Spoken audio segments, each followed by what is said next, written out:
So there have been other love stories, এটা হয়েছে tikki eating contest থেকে করবো, like the one about the tikki eating contest behind Dehradun clock tower back. Clock টাওয়ারের পেছনে 1956 একটা টিকি ইটিং কন্টেস্টে। I was not just a spectator. The narrator, the author was not a spectator. He was a participant and he came a close second, having consumed 26 fried potato stickies to Sahib Singh's 32.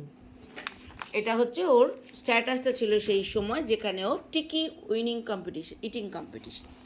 সাহেব ওয়াজ a young friend, সাহেব ছিল ওর young friend who went to England a few years later, যে কিছুদিন পরে ওর গেল ইংল্যান্ডে, and did much to popularize samosa tikkis and chaat in the ইউকেতে গিয়ে চাট টিকিস আর সমোসা খুব ও একেবারে ফেমাস করে দিল, তার মানে ওখানে ওটার ব্যবসা করলো। Making a fortune in the process, এবং ওই প্রসেস অফ ফরচুনও মানে ওটাতে ও সাকসেস হলো। The narrator wrote a story about the contest and published it in the Tribune. Narrator, the author যেখানকার, এটা মানে রাস্কিন বন্ড, স্টোরি লিখছেন একটা স্টোরি যেটা কন্টেস্টের ওপর এবং যেটা পাবলিশ হয়েছিল ট্রিবিউনে, which appeared from Ambala in those far off days, যেটা কিনা চণ্ডীগড়ের আম্বালায় ওই সময় বেরোতো।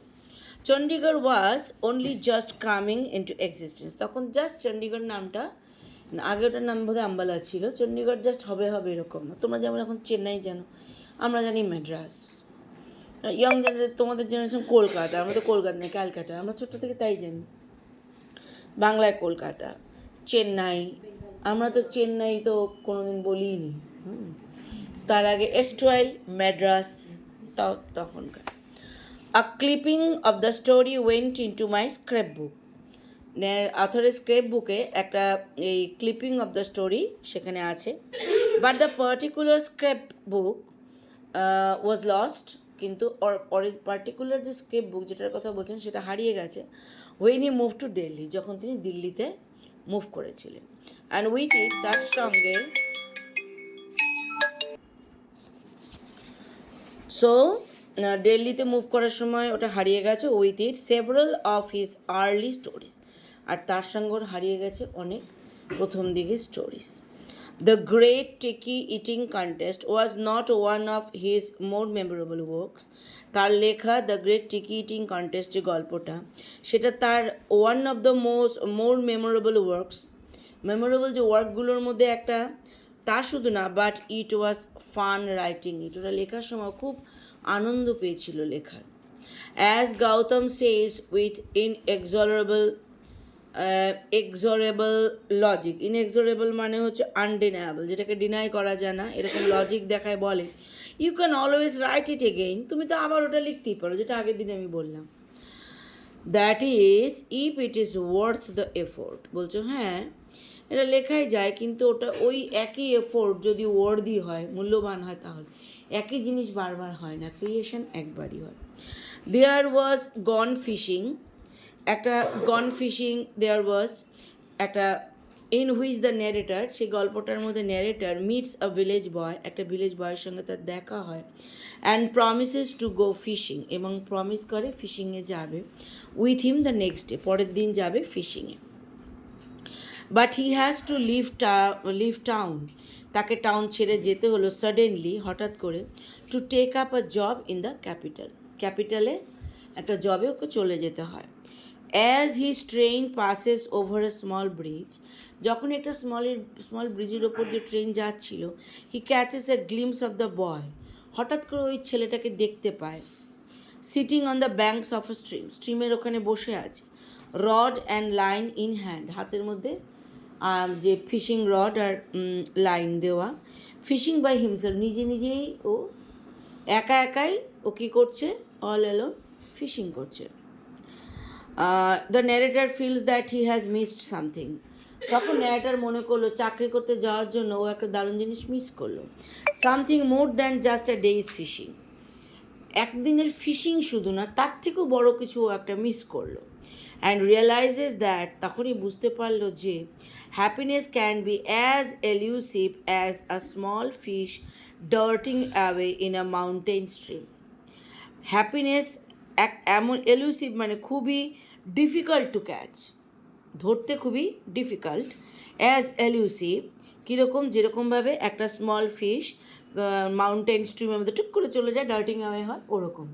মানে আনন্দ তাই, এটা একদম সত্যি কথা। আনন্দ তুমি যদি করতে জানো, if you have the heart to enjoy happiness, you can have every enjoyment around you. আর যদি তোমার মনের মধ্যে যদি হ্যাপিনেস না থাকে, if you have not the heart to enjoy the happiness, তুমি কোথাও পাবে না, কোথাও পাবে না। শুধু পয়সা খরচ করে বাইরে গেলে পরে কি হয়? দেখিতে গিয়েছি পর্বতমালা, দেখিতে গিয়েছি সিন্ধু, দেখা হয় নাই চক্ষু মেলিয়া, ঘর হতে শুধু 2 পা ফেলিয়া, একটি ধানের শিশির ওপর একটি শিশির বিন্দু। একটা ধানের শীষের ওপর একটা শিশির বিন্দুও যে কি সুন্দর, যদি তোমার চোখ থাকে তাহলে সেই সৌন্দর্য নিতে পারো। যেমন আমি রোজ স্কুল যাওয়ার সময় সুন্দর করে কাঞ্চনজঙ্ঘা দেখি। আমি তো মাঝে মাঝে তিস্তা দেখলে পরে ছবি তুলি দিই, ভালো লাগে, দারুণ লাগে। এক এক সময় এক এক রকম লাগে। হ্যাঁ, তা এনজয়। আমি যখন ভাবিস কলকাতার লোকের যারা চাকরি করতে যায়, ও বাবারে, আর আমি যাই কি সুন্দর তিস্তার পাড় দিয়ে, আই এম সো লাকি, আমি নিজেকে মনে করি।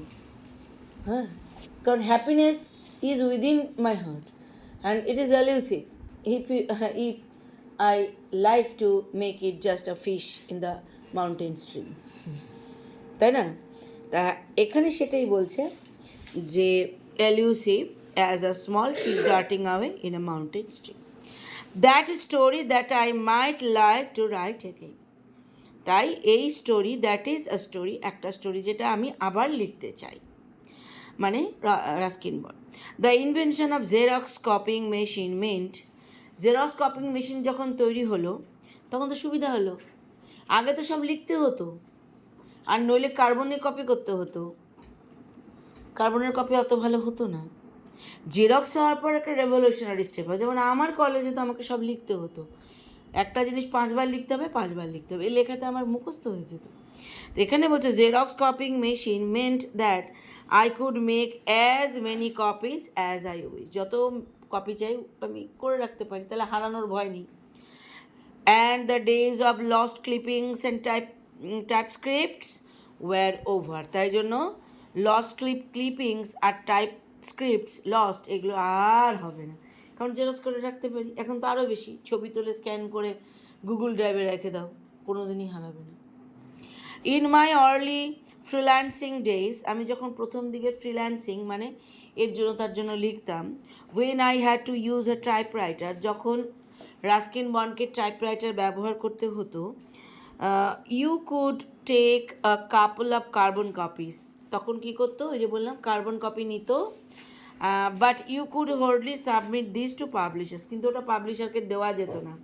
কার্বন কপিগুলো এমন হতো যেটা পাবলিশারকে দেওয়া যেত না, মেইন কপিটা পাবলিশারকে দিতে হতো আর কার্বন কপিটা রয়ে যেত। Of course in those days publishers took the trouble to return unwanted manuscripts, পাবলিশাররা তখন যেটা আনওয়ান্টেড যে ম্যানাস্ক্রিপ্টগুলো ওদের পছন্দ হতো না ফেরত দিয়ে দিত। So you did not always lose your fair copy, তা যদি পাবলিশার ওটা পাবলিশ না করতো ফেরত দিয়ে দিত, তাই জন্য যার কপি সে ফেরত পেয়ে যেত। খুব ছোট্ট ছোট্ট পয়েন্ট যেগুলো লেখার ব্যাপারে তোমার জানতে সাহায্য করবে। লাইক মোস্ট রাইটার্স, বেশিরভাগ রাইটারের মতো, Ruskin Bond collected his fair share of rejection slips, অনেক লেখাই ওর পাবলিশ হয়নি, রিজেকশন স্লিপ প্রচুর আছে। আমরা এখন ভাবি ঠিকই যে উনি দারুণ সফল রাইটার, সাকসেসফুল রাইটার, কিন্তু ওনার লেখাও অনেকগুলি রিজেক্ট হয়েছিল। Some editors were kind enough to make helpful comments, কিছু কিছু এডিটার আবার খুব মানে হেল্প করেছিল ওকে, কাইন্ড এনাফ, যথেষ্ট কাইন্ড ছিল, কারণ ওকে একটা কমেন্ট করতো, try again or shows promise, বলে বাহ তোমার লেখার মধ্যে প্রমিস, শোজ প্রমিস আর যথেষ্ট ভালো, তো ট্রাই এগেইন, কিন্তু ওরা ছাপাতো না, কিন্তু ভদ্র করে ফেরত দিয়ে দিত। অ্যান্ড দাস এনকারেজড, এইভাবে পাবলিশাররা রিজেক্ট করেও এনকারেজ করতো। Ruskin Bond would bombard them. Bombard মানে too many writings continuously send. ও কী করতো, প্রচুর লেখা পাঠাতো। হি উড বম্বার্ড দেম, তার মানে বারংবার পাঠাতো লেখা। With article, stories and poem, সব লিখে পাঠাতো, দিতেই থাকতো। Most publications paid the writer for his work. বেশিরভাগ পাবলিকেশনস ওদেরকে ওই লেখার জন্য টাকা দিত, ইফ ইট ওয়াজ অ্যাকসেপ্টেড, যদি ওটা অ্যাকসেপ্টেড হতো। The sums may have been small, হয়তো টাকাটা খুব কম, but they came in on time, কিন্তু সময় মতো টাকাটা পাওয়া যেত। This is not always the case today, এখনকার মতন। কেন এখনকার মতো না বললো? এখন রাইটার নিজেই পয়সা দিয়ে নিজের লেখা ছাপায়। আমি নিজেই যদি মনে করি লিখবো, আমি নিজেই বই প্রিন্ট করি, নিজে পয়সা নিজে করে, তারপর তোমাদেরকে ডাক দিয়ে একটা করবো, করে নিই। তোমাদের সবাইকে একটা করে বই দেবো যে আমার লেখা পড়বা কি না পড়বা সেটা বড় কথা না, বিক্রি হওয়ার কথা। এরকম একটা, তখন তার ছিল না। তখন না ভ্যালুস ছিল। মেনি অফ হিজ রিজেক্টস, যত ওর রিজেকশন হয়েছিল, রিটেন লেখা হয়েছিল when he was in his teens, 13, 14, 15, 16, 17, 18, 19, এই সময় তিনি যেগুলো লিখেছিলেন যেগুলো রিজেকশন হয়েছিল, would end up in the pages of a little magazine, সেগুলো আলটিমেট কোথায় ছাপা হতো? Little magazine called my magazine of India. সে লিটল ম্যাগাজিনের নাম কি ছিল? My magazine of India. Publish from Chennai then Madras, দেখছিস এখনই বললাম, চেন্নাই থেকে publish. They would send him a 5 rupee money, 5 টাকা মানি পাঠাতো। Order for every item published, একটা আইটেম পাবলিশ করলে ওকে 5 টাকা দিত। He looked forward to those money order, সে মানি অর্ডারের জন্য অপেক্ষা করতেন। With 5 rupees he could see 3 films or buy a couple of paper bags কিনতে পারতো, ফিল্ম দেখতে পারতো। If a writer is any good, he should expect to be paid for his work. যদি একজন সত্যিকারেরই ভালো গুড থাকে, সে expect to be paid, he should expect to be paid, সে তখন এক্সপেক্ট করে যে ওকে টাকা দেবেই। Those who pay to have their books published, যারা তাদের বুক পাবলিশ হওয়ার জন্য চেষ্টা করতো, আর ডুম টু ডিসঅ্যাপয়েন্টমেন্ট, যারা নিজের পয়সা নিজেদের, হু পে টু হ্যাভ, যারা পয়সা দিত দেয়ার বুক পাবলিশ, তাদের বই পাবলিশ করার জন্য, মানে বুঝতে, যেটা এখন বলছি, নিজের বই পাবলিশ করার জন্য যারা টাকা দিত, আর ডুমড টু ডিসঅ্যাপয়েন্টমেন্ট, তারা একদম হতাশায় ভুগত। They will end up forcing their books upon their unfortunate friends, ওই যে কথাটা এক্ষুনি বললাম, দে উইল এন্ড আপ, তাদের শেষ করতে হতো, ফোর্সিং দেয়ার বুকস, চাপ দিয়ে বই দেওয়া, আপন দেয়ার আনফর্চুনেট ফ্রেন্ডস, তাদের অভাগা বন্ধুদেরকে, জোর তোকে যে বলে তোদেরকে এসে তোদেরকে ঠুসে দিব। Who will wish they could have had something better for Christmas, সেই বন্ধু নেবে কিন্তু ভাববে ক্রিসমাসে আর একটু ভালো কিছু তো পাওয়াই যাইতো। Ruskin Bond was pleased when the boy from the ration shop, Ruskin Bond খুব খুশি হয়েছিল যখন রেশন শপের ছেলেটা asked him for one of his books, বলছিল একটা বই ওরটা দেবে কি না। অ্যাট লাস্ট রিডার, যাক একটা রিডার পাওয়া গেল। Bond presented him with a large format children's book, তখন একটা বিরাট ফরম্যাটে চিলড্রেন বুক ওকে প্রেজেন্ট করেছিল। Lots of pages, good strong paper দিয়ে ভালো বই। 2 or 3 days later, 2-3 দিন পরে, when he was passing his shop, যখন ও শপ দিয়ে যাচ্ছিল, he noticed a pile of paper bags on the counter, ও দেখলো কাউন্টারে এক দল পেপার ব্যাগ পড়ে আছে। They all had been made from the pages of his book, ওর বইয়ের পেজের থেকে ওই পেপার ব্যাগসগুলো বানানো হয়েছে। The boy's father was even then filling one of the bags with chana for one of his customers, ওর বাবা ওয়ান অফ দ্য কাস্টমারের জন্য চানা ভরেও দিচ্ছিল একটার মধ্যে। So he was not a reader. And what do you require sir, he asked me, কী চাই আপনার sir? আরও তো তাকায় দেখতেছে আমার বইটার শেষ অবস্থা। 2 rupees worth of peanuts, I said. So he demanded 2 rupees worth of peanuts. He filled a bag with peanuts. এক ব্যাগ পিনাট নিল, handed them to him. মানে দোকানদার ওকে দিল। Humbly he walked away with 2 pages of his book. ও খুব humbly হেঁটে গেল তার বইয়ের 2 page, neatly pasted together to hold peanuts. সেগুলো পেস্ট করা হচ্ছে যাতে পিনাটকে ধরে রাখা যায়। He gave the peanuts to Gautam, গৌতমকে দিল, অ্যান্ড টোল্ড হিম, গৌতমকে বলল what had happened to the book, ওর বইয়ের কী হয়েছে সেটা বলেছিল।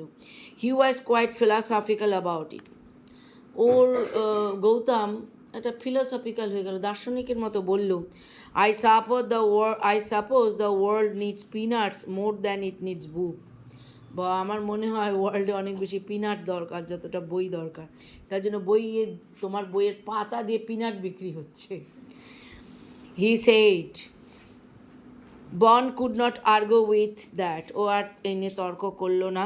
গৌতমস ওয়ার্ল্ডলি উইজডম, গৌতমের যত পৃথিবীর যে যত রকমের ওর বুদ্ধি অ্যান্ড অ্যাডভাইস, তার advice is always on a par with mister Dick and in David Copperfield. এটার মানে কি? অন পার উইথ মানে অ্যাজ গুড অ্যাজ, কার মতো? মিস্টার ডিক ইন ডেভিড কাপারফিল্ডে মিস্টার চার্লস ডিকেন্সের, সেখানে মিস্টার ডিক একটা ক্যারেক্টার নভেলে যে কিনা অড টাইপের character, simple minded wise at the same time, odd টাইপের একটা ক্যারেক্টার, তাও ও গৌতমকে ওই মিস্টার ডিকের সঙ্গে তুলনা করলো। They strolled into the sitting রুমে হাঁটতে হাঁটতে গেল, পায়চারি করতে করতে। And Bond surveyed his shelves of books, ওর নিজের বইয়ের শেলফ দেখলো। The autographed self published memoirs of a retired army officer immediately caught his eye, ও সঙ্গে সঙ্গে পেলো একটা অটোগ্রাফ দেওয়া আর সেলফ পাবলিশড মেমোয়ার্স, একজন নিজে পাবলিশ করেছিল মেমোরি, সেকে রিটায়ার্ড আর্মি অফিসার, সেটা পেল। He took down the 2 large volumes from the shelf, ওই শেলফের থেকে 2টো রাজ ভলিউম নিল। Gautam noticed the wicked glint in his eyes, Gautam লক্ষ্য করলো যে চোখের মধ্যে একটা শয়তানি হাসি। What are you going to do, he asked, Gautam জিজ্ঞেস করলো কী করলো? Come we are going to make paper bags, ওইটা নিয়ে বলে চলো আমি পেপার ব্যাগ বানাই। তার মানে ও এই রাইটিং ব্যাপারটা আসলে কোন জায়গায় গিয়ে দাঁড়ায়। 100 জন যদি বই ধরে তার মধ্যে কয়জন বই পড়ে? যারা তোর মধ্যে অনেকেই বুক লাভার আছিস, পড়াশোনার চাপে তো বইটাকে করতে পারবি।